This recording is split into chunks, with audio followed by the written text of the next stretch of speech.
Halo,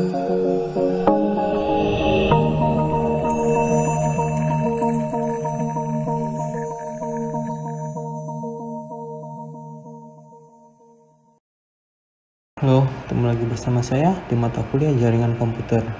Pada pertemuan ke-6 kali ini, materi yang akan kita bahas mengenai protokol, baik itu model OSI maupun TCP/IP. Nah, kalian pasti tentunya sudah sangat familiar dengan protokol TCP/IP, tapi untuk protokol pendahulunya seperti OSI, mungkin ada sebagian yang belum tahu. Nah, kita akan membahas sedikit mengenai protokol SID dan industry standards. Nah, kalau misalnya kita lihat di sini, penggunaan dari standar ini dibuat fungsinya itu untuk memastikan bahwa pembuat atau perangkat dari berbagai macam manufacturer atau pembuat ini bisa bekerja secara bersama-sama untuk komunikasi yang efisien. Jadi contohnya vendor-vendor seperti Cisco, kemudian Mikrotik, ada Juniper, itu kan memiliki perangkat masing-masing. Jadi Mikrotik punya router, Cisco juga punya router, Juniper juga punya. Nah, bagaimana nantinya ketika misalnya di sebuah jaringan itu memiliki dua perangkat dari vendor yang berbeda, anggap saja perangkat router dari Mikrotik dan ada switch punyanya Cisco, kemudian saling terhubung. Nah, kalau bayangkan kalau masing-masing vendor ini memiliki standar sendiri-sendiri, mungkin ketika perangkat dari Cisco memiliki standar sendiri, kemudian Mikrotik standar sendiri, kemudian standarnya berbeda, bisa jadi komunikasinya tidak akan bisa berlangsung. Kenapa? Karena dia tidak bisa mengerti kode-kode yang dikirimkan oleh masing-masing perangkat, seperti itu. Jadi untuk memastikan hal tersebut, kita membutuhkan yang namanya protokol. Jadi ada protokol atau aturan atau rule yang harus diikuti oleh para vendor sehingga kliennya nanti atau para pembeli pengguna ini dipastikan meskipun mereka membeli perangkat yang berbeda-beda, menggabungkan perangkat tersebut dalam sebuah jaringan itu tentu akan tetap berjalan dengan baik jaringannya, seperti itu. Nah, awalnya model OSI atau kita kenal dengan OSI layer, mana layernya ada 7. Nah, model OSI atau model lapisan atau layer ini dia mendominasi mengenai literatur komunikasi data dan jaringan sebelum 90. Tapi saat ini dia tidak populer ya, sudah digantikan oleh TCP/IP ini sendiri. Nah, model OSI sendiri singkatan dari Open System Interconnection. Nah, dulu orang akan yakin tuh standar OSI ini akan menjadi standar terakhir untuk komunikasi data. Tapi kenyataannya pada saat ini protokol TCP/IP ini yang menjadi arsitektur bagi protokol internet. Nah, sangat-sangat dominan ya. Bahkan terus-menerus diuji, kemudian dikembangkan, lalu diperluas penggunaannya. Oke, kita lihat sejarah dari OSI layer itu sendiri dimulai dari tahun 47 yang diprakarsai oleh ISO, sebuah organisasi internasional, International Standard Organization. Kalian pasti pernah mendengar ISO, misalnya ISO 9001 di kemasan produk-produk gitu ya, bahwa memastikan bahwa produk tersebut berstandar internasional, misalnya 9001 untuk misalnya manajemen dan lain sebagainya, itu yang untuk keamanan data 23.000 dan lain sebagainya. Nah, ISO tersebut mengeluarkan juga model untuk komunikasi data yang disebut dengan OSI. Nah, dengan adanya OSI ini memungkinkan terhubung dua sistem yang berbeda berasal dari underlying arsitektur yang berbeda juga. Nah, OSI ini mempunyai kepanjangan dari Open System Interconnection yang isinya berupa kumpulan layer-layer yang tidak saling bergantung. Jadi dia independen tapi saling berkaitan karena prosesnya itu dimulai dari layer 7 di atas, diterjemahkan sampai ke layer 1. Jadi proses di layer sebelumnya itu akan terkait dengan layer sebelumnya lagi, seperti itu. Jadi maksud dari kalau dia tuh tidak saling bergantung, kenapa? Karena dia mempunyai tugas masing-masing. Jadi kalau contohnya di sini sama dengan kerjasama kelompok. Jika salah satu dari layer tersebut tidak digunakan, berarti tidak akan terbentuk jaringan karena terkait. Oke, model OSI layer dibagi dalam dua grup. Yang pertama ada upper layer dan yang kedua adalah lower layer. Upper layer ini fokus pada aplikasi pengguna, kemudian lower layer ini fungsi dari komunikasi. Mulai dari layer 1, 2, 3, 4 seperti itu. Nah, kalau misalnya kita lihat 7 lapisan OSI layer ini dimulai dari aplikasi di layer 7, presentation layer 6, session 5, kemudian transport 4, kemudian 3 network, 2 data link, dan 1 physical layer. Nah, OSI model ini menjelaskan proses dari encoding, formatting, segmenting, dan enkapsulasi data untuk pengiriman data melalui jaringan, di mana bentuk sinyal tadi itu akan, atau data tadi dikirimkan dari sumber ke destination atau ke tujuan, yang dipecah menjadi beberapa bagian kecil, yang lebih kecil, lalu dikirimkan ke melalui jaringan dari source ke destination. Nah, proses pembentukan segmen tadi, kemudian menentukan formatnya, kemudian menambahkan informasi header berupa alamat IP sumber dan IP tujuan, itu salah satu dari kerja model OSI. Dan jutaan dari potongan informasi ini kan berada di jaringan dan sangat-sangat kritikal, karena bisa saja terjadi kehilangan data beberapa bagian. Oke, nah untuk memastikannya bahwa ketika ada error, terus ada mekanisme bagaimana proses selanjutnya agar supaya error itu diatasi dan paket tetap bisa dikirim dan penerima pun menerima pesan atau data tersebut dengan baik. Nah, itu fungsi dari protokol tadi. Kalau misalnya kita lihat di sini,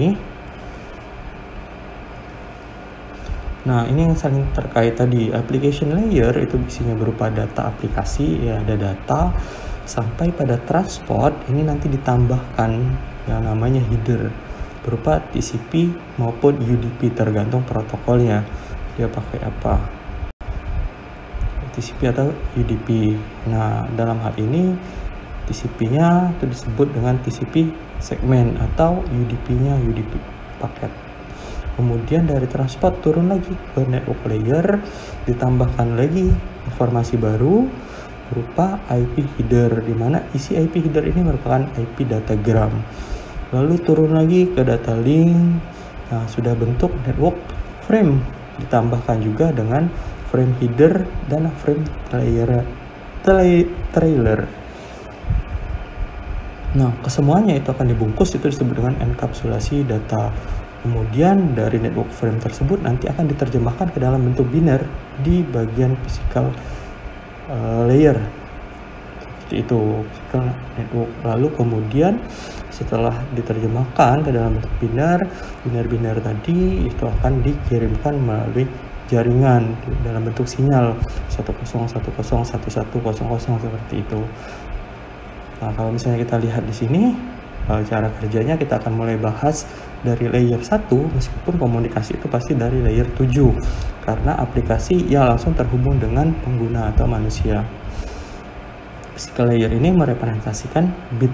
Nah, maksudnya lapisan fisik ini harus bisa menerjemahkan sinyal yang dikirimkan di jaringan tadi yang telah diterimanya, maupun menerjemahkan dari frame tadi ke dalam bentuk biner. Jadi seperti itu, bagi perangkat pengirim dia harus bisa menerjemahkan frame ke dalam bentuk biner, sedangkan bagi perangkat penerima dia harus bisa menerjemahkan dari bentuk biner ke dalam frame. Seperti itu. Nah, untuk mode transmisi dia juga menentukan tipenya seperti simplex, half duplex, atau full duplex. Nah, simplex itu satu arah, half duplex itu dua arah tapi bergantian, dan full duplex itu dua arah bisa bersamaan. Kemudian menentukan topologi secara fisik seperti topologi star, ring, dan lain sebagainya. Bisa kita lihat di sini. Nah, bagian physical layer dari layer 2 data link, dia akan memberikan frame, kemudian physical layer itu akan menjadikannya dalam bentuk biner. Dari representasi biner itu dikirimkan melalui media transmisi. Nah, biner ini kan biasanya nanti tergantung dari frame-frame tadi kan sudah dipecah menjadi paket-paket yang lebih kecil. Makanya ketika ditransmisi mungkin potongan-potongan biner isinya. Lalu nanti kalau seandainya sudah sampai di tujuan, perangkat tujuan, sama prosesnya. Jadi dari sinyal tadi diterjemahkan dalam bentuk biner, dari biner diterjemahkan frame, langsung naik ke atas sampai ke aplikasi, lalu pengguna bisa melihat isi informasi tersebut. Nah, kalau kita lihat di sini, bagian data link layer fungsinya adalah mentransformasi lapisan fisik yang fungsinya adalah untuk mentransmisikan data menjadi link yang reliable agar bebas dari error. Contohnya membuat frame tadi, kemudian pengalamatan physical, misalnya MAC address, kemudian flow control, error control, dan access control. Kalau misalnya kita lihat di sini, digambar di bagian kanan ini, untuk contoh dari data email. Data email ini kan isinya disebut dengan data. Kemudian dari data nanti berubah menjadi segmen. Nah, di segmen ini ada isinya transport header tadi di layer keempat. Kemudian turun ke network layer, itu ada network header. Dari segmen dia berupa paket. Kemudian dari paket itu sampai ke layer 2 berupa frame. Nah, ditambahkan frame header. Jadi ada banyak sekali informasi yang ditambahkan. Ini baru kemudian direpresentasikan ke dalam bentuk bit. Nah, untuk memastikan bahwa nanti di situ ada kontrol. Kemudian network layer atau lapisan network, nah, fungsinya adalah untuk pengiriman paket. Jadi tugasnya adalah untuk mengirimkan paket dari sumber ke tujuan. Jadi tanggung jawab spesifiknya itu untuk melakukan routing tadi. Nah, kalau di jaringan kan tentunya paket yang dikirimkan atau keluar misalnya, itu nanti harus tahu alamat tujuannya, kayak untuk tabel routing. Jadi ada routing eksternal untuk keluar jaringan, memforward paket-paket tadi. Jadi routing itu sendiri fungsinya adalah untuk menghubungkan banyak jaringan. Kemudian nanti menentukan rute atau jalur. Jadi apabila salah satu jalur putus, dia harus bisa mencari alternatif yang kedua, seperti itu. Sehingga paket ini dapat ditransfer atau dikirim dari satu device ke device lainnya, dari satu jaringan ke jaringan yang lain. Kemudian masuk ke transport layer atau lapisan transport. Lapisan transport ini bertanggung jawab untuk pengiriman sama source to destination. Nah, tapi untuk message tertentu end-to-end, tanggung jawabnya adalah untuk service point addressing. Kemudian segmen. Nah, tadi kan kita sudah pernah membahas di pertemuan sebelumnya mengenai segmentasi pembagian, pemecahan paket-paket dari yang besar ke bagian-bagian yang lebih kecil. Kemudian penyusunan ulang. Jadi ketika sudah dipecah, penyusunan ulang ini pasti mengandalkan yang namanya labeling tadi. Nah, itu tugas dari transport layer. Kemudian ada connection control, flow control, dan error control juga. Lalu ada session layer. Session layer ini kalau misalnya kita lihat, dia lapisan ketiga. Jadi dari aplikasi, presentasi, kemudian session. Nah, fungsi dari session ini adalah untuk perannya itu sebagai peran transmitter. Dia akan yang mengendalikan dialog-dialog yang terjadi antar node. Jadi misalnya terjadi three-way handshake dan lain sebagainya, itu menggunakan session layer. Nah, ini mungkin kalian pernah mengakses sebuah web, contohnya seperti itu. Kemudian di situ ada enkripsi, termasuk ada di bagian session juga. Kemudian ketika kalian mengakses web, udah lama nggak diakses, tapi kalian langsung tutup. Ketika ingin dibuka lagi, misalnya 1 jam kemudian sessionnya habis, ada tulisan seperti tidak bisa dibuka, kan langsung logout sendiri. Nah, itu tugasnya, karena apa? Komunikasi yang terjadi antar node ini diatur oleh session ini, maka disebut session layer. Dia yang bertanggung jawab untuk membentuk atau memutuskan sebuah hubungan di jaringan. Jadi dia yang memanajemen koneksi, terus mendefinisikan bagaimana koneksi dapat dibangun dan diputuskan. Jadi fungsinya pada jaringan dia melakukan pembentukan hubungan, fungsinya jaringan establish, kemudian pemindahan, pertukaran data, pemutusan hubungan, seperti itu. Itu fungsi dari session. Kemudian presentation, nah dia yang menerjemahkannya. Nah, enkripsi juga ternyata ada di bagian presentation, kemudian kompresi juga ada di presentation. Jadi di session ada, di presentation juga ada, karena dia saling terkait. Kemudian di application, nah ini software yang kalian gunakan, jadi antar muka. Dia yang menjembatani interaksi kalian dengan perangkat menggunakan perangkat lunak atau software. Kemudian kita akan masuk ke TCP/IP. Nah, ini protokol yang populer. Sebenarnya dia dibuat di tahun 70-an, tapi 90-an ke atas dia sudah benar-benar tidak tergantikan lagi sampai dengan sekarang. Dia merupakan standar yang terbuka sama seperti OSI tadi. Jadi tidak ada satupun perusahaan yang bisa mengontrol mengenai model ini. Jadi mengklaim bahwa ini punya saya, perusahaan lain nggak boleh memakainya misalnya. Enggak, ini terbuka, siapapun vendornya bisa. Fitur-fitur penting ada di TCP. Dia menggunakan protokol terbuka, bebas, kemudian tidak tergantung pada perangkat jaringan tertentu. Kemudian standarisasi TCP/IP ini dilakukan secara konsisten dan secara luas tanpa adanya biaya.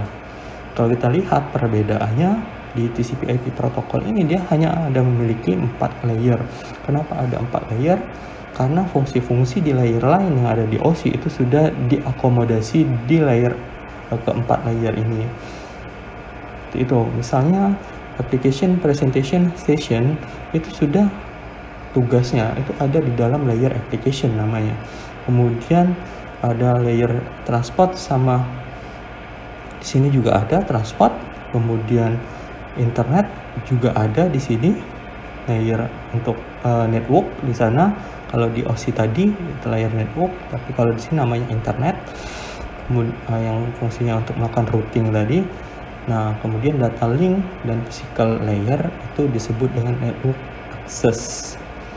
Jadi di upper layer pada OSI itu sudah masuk ke application, dan lower layer khususnya untuk data link dan physical itu digabung menjadi network access. Tetapi untuk transport dan network itu masing-masing ada. Ini bagaimana sebuah komunikasi atau proses komunikasi ini berjalan.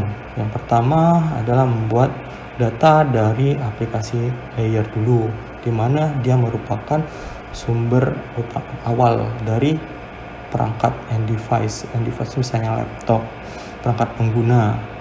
Jadi dia original awalnya pembuat data. Nah, data tadi nanti disegmentasi lalu dienkapsulasi dengan ditambahkan informasi header-header tertentu, di mana semakin turun ke bawah dalam urutan protokol tentunya akan ditambahkan lebih banyak informasi tadi. Kemudian setelah itu akan digenerate, nomor 3-nya, data ini menjadi media di network access layer. Setelah digenerate, nanti akan diteruskan data tersebut ke internet, di mana dia akan melalui media atau intermediary device seperti router tadi. Lalu diterima data tersebut di network access layer dan di tujuan. Jadi network access layer of the destination and device tujuan. Ini sudah diterima. Setelah di routing kan memforward paket, meneruskan paket, diterima oleh router tujuan misalnya seperti itu. Kemudian setelah sampai itu akan dibuka dulu paket-paketnya, kemudian disusun ulang berdasarkan label sampai menjadi utuh. Kemudian data yang sudah terbentuk tadi, sudah disusun ulang tadi, itu akan naik ke aplikasi layer pada application yang digunakan. Seperti itu. Kemudian muncullah data tersebut. Kalau misalnya kita lihat di sini, perbandingannya kurang lebih seperti ini. Jadi karena prosesnya untuk internet saat ini sudah sangat cepat, tentunya ini kita tidak terasa ketika sedang mengirimkan data yang ukurannya tidak begitu besar. Padahal prosesnya itu lumayan banyak melewati beberapa layer. Seperti itu.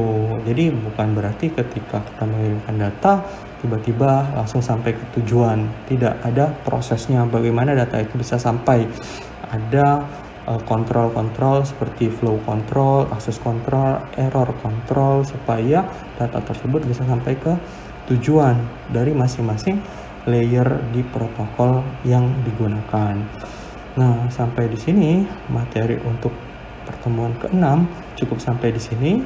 Jika ada pertanyaan mengenai protokol OSI maupun mengenai protokol TCP, silakan ditanyakan melalui Classroom ataupun melalui WA. Oke. Saya harap materi ini bisa bermanfaat dan membuka wawasan kalian mengenai bagaimana data itu bisa melintasi di jaringan. Terima kasih atas perhatiannya. Selalu jaga protokol kesehatan. Sampai jumpa di pertemuan selanjutnya. Salam budi luhur.